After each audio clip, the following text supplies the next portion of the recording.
This is Diana Sullivan in Austin, Texas with one more ribber cast on.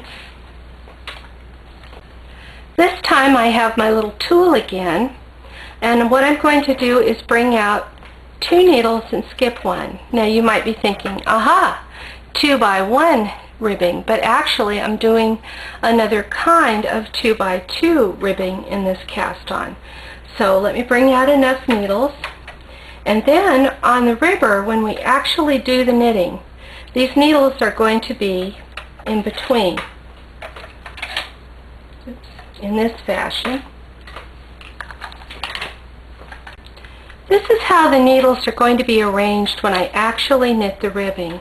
I'm pulling them out so that I hope you can see that I have 2 needles and then just a half of a pitch and then 2 needles, because you see it's only skip 1 here on the ribber and it's 2 and skip 1 on the main bed.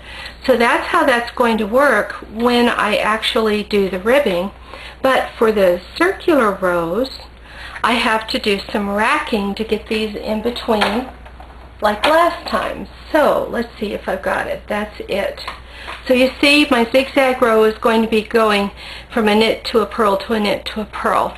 So I'm going to thread up and do that zigzag row. It's exactly the same settings as all of the other zigzag rows. I'm in here really close so that you can see the knit, purl, nature of the zigzag row.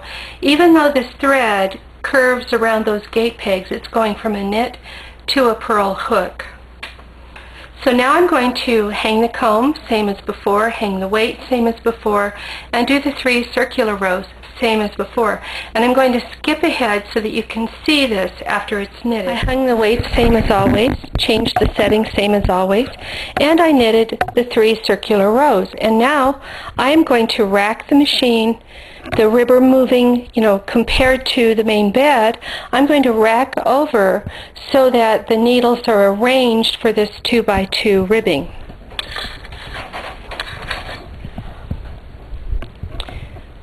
Now you can see that the needles are going to come up in between the other needles on the other bed. So it's going to do the true knit 2, purl 2.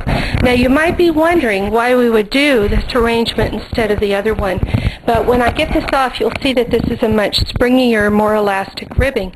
Sometimes that's what you want.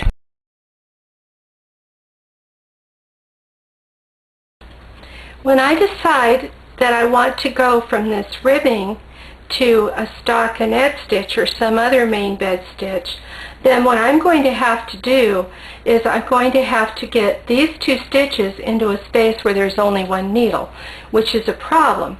And the easiest way to do it is to just rack over once, and then I'm going to do my transfers. Here I am doing the transfers in the usual way with the double-eyed transfer tool, and I'm using the needle like I always do.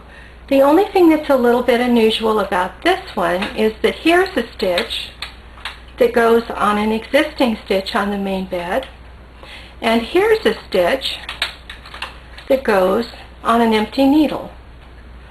So I'm going to do that all the way across and then set up for plain knitting and knit a few rows plain so that you can see and compare this to the stitch, the 2x2 ribbing that was a little bit more spread out, because instead of having 1 needle out of work, I had 2 needles out of work.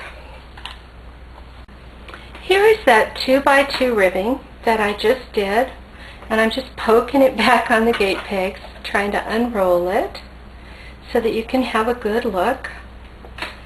Now what you get with this ribbing is a springier 2x2 edge. You still have knit 2 and then purl 2, and you still have that circular cast on. That's how that one looks, and that's actually with me spreading it out a little. And then here was the other one. Oops, that's upside down. Let's get that the same way. Here was the other one. So I think you can see that the 2x2 ribbing that's more spread out is a little bit of a flatter band with less pull-in, and then the one that only has the 1 needle out and the knit and purl stitches are so close together, that's a little bit springier band. So that is another version of 2x2 ribbing.